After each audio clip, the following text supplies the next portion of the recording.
So you may ask yourself, whatever happened to that 16-bit era console wars between Nintendo and Sega? The Sega Genesis library has over 100 16-bit video games.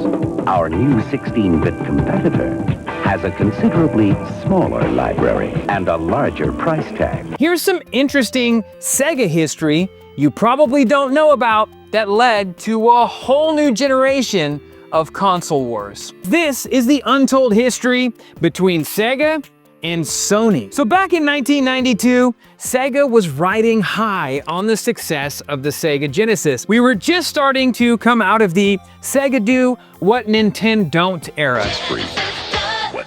You remember when Sega was aggressively coming after Nintendo in a lot of their ads, claiming that the Sega Genesis was just a better console. I like Genesis, and it costs a lot less. You still don't have a Sega CD? What are you waiting for? Nintendo to make And no matter which side of that line you stood on, the consumer really ended up being the winner. And as Sega entered a new era with the Sega CD add-on, they entered a new partnership. In this case, it was a partnership with a game development studio that was going by the name ImageSoft. You may remember them from such Sega CD hits as Bram Stoker's Dracula or Sewer Shark. And at the time, Sega had a pretty exclusive deal with ImageSoft. ImageSoft would develop the games and Sega would develop the console. It was a pretty good working relationship. Well, shortly after the development of this partnership, the parent company of ImageSoft would approach Sega with a really interesting idea. And at the time, Sega was really leaning into disk drive technology. And the parent company of ImageSoft was spearheading this movement. So it only made sense. The two companies would get together and make a brand new console. Well, again, at the time, Sega was riding high from their success with the Sega Genesis. Some would say they were even winning the console wars against Nintendo. So they told ImageSoft, no thank you, we'll pass.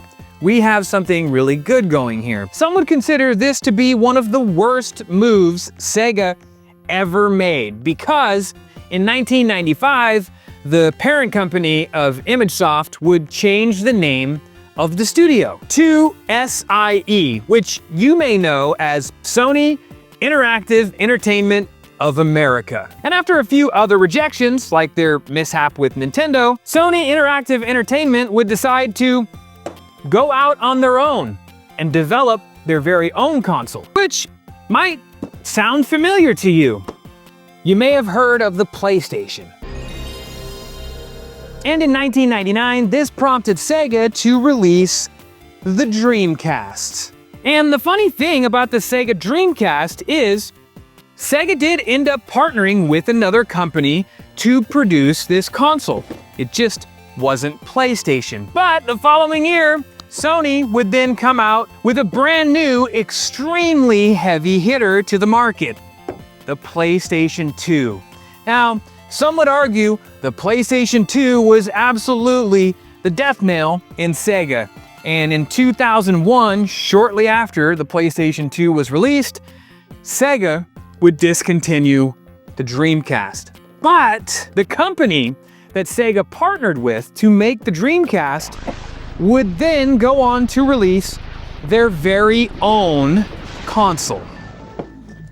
That would be Microsoft with the Xbox, bringing the console wars full circle from Sega and Nintendo to Sony and Microsoft, which is sort of where we still sit today. But the real question is, where do you think the industry would be if Sega and Sony would have actually partnered up on that console? And stories like this are why I continue to enjoy the journey.